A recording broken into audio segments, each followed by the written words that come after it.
इतना ज्यादा छोटा हो जाता है कि वह एक ब्लैक होल बन जाता है। एक ऐसा दानव जो अपने चारों ओर मौजूद हर चीज को अपनी एक अनंत दुनिया में निगल लेता है। जब ब्लैक होल का जन्म होता है तब इनका आकार काफी छोटा होता है, लेकिन क्योंकि इनका द्रव्यमान सूर्य से हजारों गुना ज्यादा होता है, इसलिए इनका गुरुत्वाकर्षण बल भी उतना ही ज्यादा होता है कि ब्रह्मांड में सबसे तेज यात्रा करने वाले प्रकाश को भी इसके अंदर से बाहर निकलने में कामयाबी नहीं मिलती।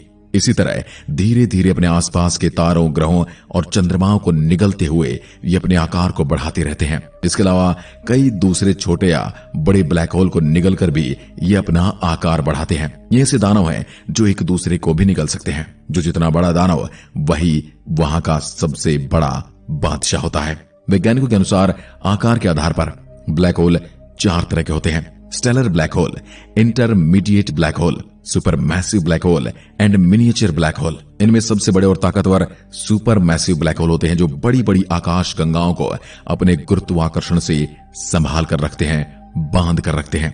साल 1915 में एल्बर्ट आइंस्टीन ने ब्लैक होल का जिक्र अपनी थ्योरी ऑफ जनरल रिलेटिविटी में किया था, जिसमें आइंस्टीन ने बताया कि ब्रह्मांड में एक अनंत घनत्व वाली किसी चीज का अस्तित्व होना चाहिए। यहाँ पर आइंस्टाइन ने अपनी थ्योरी में ब्लैक होल के केंद्र सिंगुलरिटी का जिक्र किया था।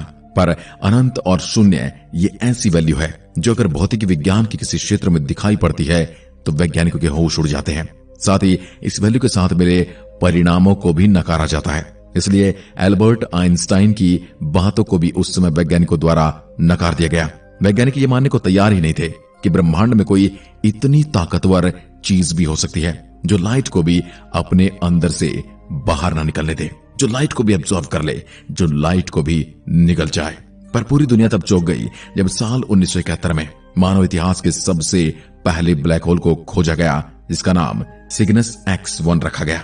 इसके बाद ही यह साबित होगा कि ब्रह्मांड में ब्लैक होल होते हैं और वह इतने ताकतवर भी होते हैं कि प्रकाश को भी अपने अंदर समा लेते हैं। और ब्रह्मांड के ग्रह और चंद्रमाओं की तो बात ही छोड़ दीजिए, क्योंकि ये बड़े बड़े तारों को भी निगल जाते हैं। इसके बाद से ही ब्लैक होल पर लगातार कई रिसर्च हुई और हमें ब्लैक होल के बारे में काफी कुछ जानने को मिला।